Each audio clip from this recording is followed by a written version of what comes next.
chilling out with Hip Hop TV.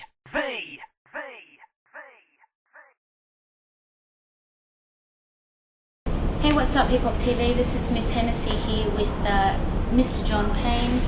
Just John.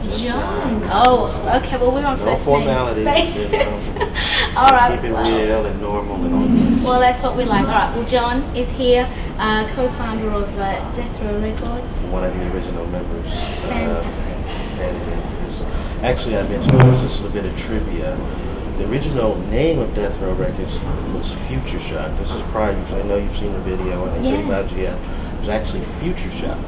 Wow. Yeah, and it only consisted of Suge, Dr. Dre, DLC, myself, and the artist. How long ago was it? Transition, it was roughly 91. The transition from Future Shock to Death Row took place roughly about a 3 to 6 month period. That's when GF Entertainment came in, Right. Mario and the guys. And, that's kind of like the foundation. John, that's quite a name change from Future Shock to Death Row. What was behind the actual title of Death Row? Well, the actual title of Death Row came from since the guys were doing, the gangster rap thing. Yeah. And that's where their roots were. They thought it'd be something that's kind of relate to. Okay. So it was more. You could look at it as more of a good marketing tool. Fantastic. It was a good name for what we're doing. So, right. As you know, there were songs called we're going to do is called Stranded on Death Row. I'll just give you Yeah. But it really wasn't a Death Row. It wasn't? No. I think it obviously enlisted It's some not for fear. me. It's not for me. No, you don't look like a Death Row kind of person, so I think the title always suggests obviously what it is. Well, originally, it's the way it wasn't like that. We were all like a family. Yeah. They pretty much all lived well together. I took care of them every day. We saw each other every day. So he didn't do that on Death Row, and not have the fun and the laughter. Of course, being on Death Row, you don't get to go home. Except for that final day at midnight. Yeah, exactly. So it's it was a family thing, and I think I think that things tend to have got a little worse after I left the company.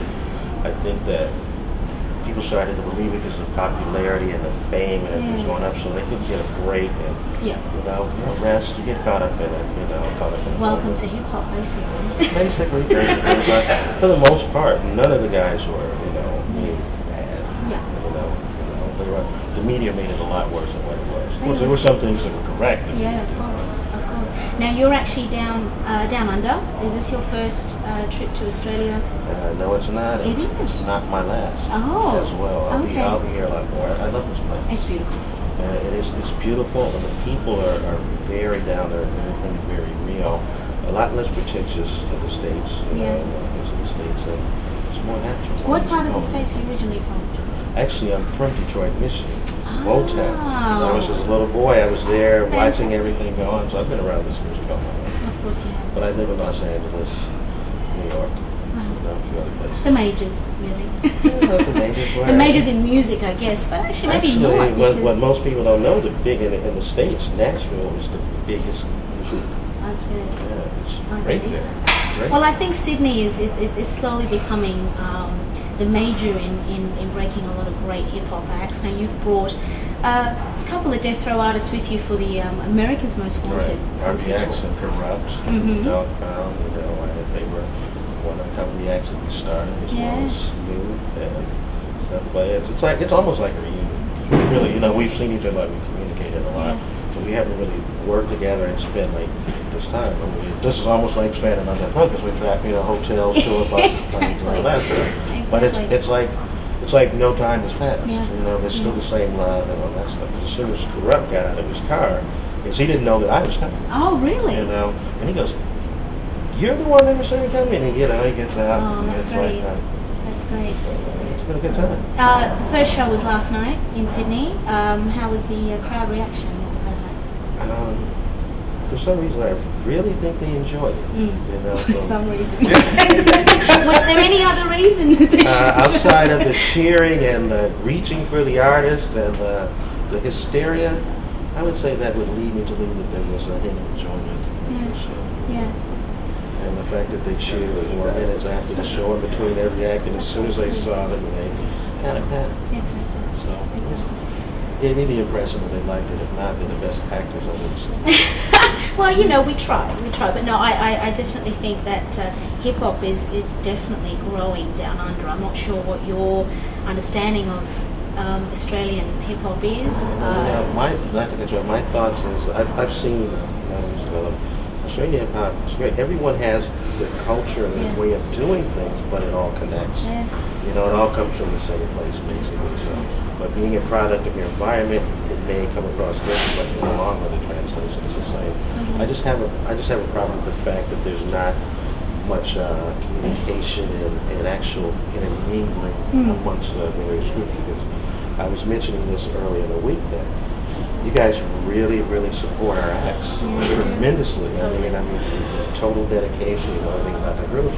But the return on our end is like, I don't get it. So there has to be an open line of communication, open source, where the groups get to know each other. At least you can hear. Yeah. They can be heard. And, there can be some really great collaboration, as well as the respect that the artists will get. If they could just get heard. I've heard tremendous things, and a lot of times I think that they feel that they're inferior to the Americans because they think they're doing it differently, but it's not the case. Yeah. They're doing it their way, and that's the key to doing anything creative artistically. You don't want to copy.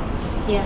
I mean, your resources and references would be different, so the way you promote it, you do it, and project it is going to be different. I definitely agree with you. I also tend to think that a lot of the time the artists out here are so influenced by the US that there's constant replication in production, in rap style, in even accents. We have a huge thing out here where a lot of the media tend to give a lot of the Aussie locals a fair bit of a hard time because the Aussie accent comes through, and an accent should belong to hip hop really, because hip hop is American, and then this whole thing starts to. See, the hip hop is it's almost like, in essence, the youth culture and all that, telling their story, doing things their way, their modified version, because went from like R&B to form of rap, and hip hop evolved, and it's taken over place. So it's still a product of the environment that you're in. So that's why the translation is there, but the core is always the same. And I don't think that there's a need for artists that you feel they need to copy.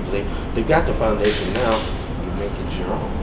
Otherwise, it becomes stagnant, and you don't want to follow. No, exactly. And that's the constant argument, I think, out here. So I think that artists here should trust themselves more and be comfortable with the fact that they're doing it. And I've seen a lot of local acts here. I've been impressed. The ones that least impressed me were the ones that were really trying to be like hip hop artists as well, and the American hip hop artists, as well as using the American slang. You have your own slang here. We do. They're working. They're flipping it in America, flip it back. Exactly. They would have a nice ring. Because believe me, that just like words are caught on here, some of these words are gonna catch on niggas.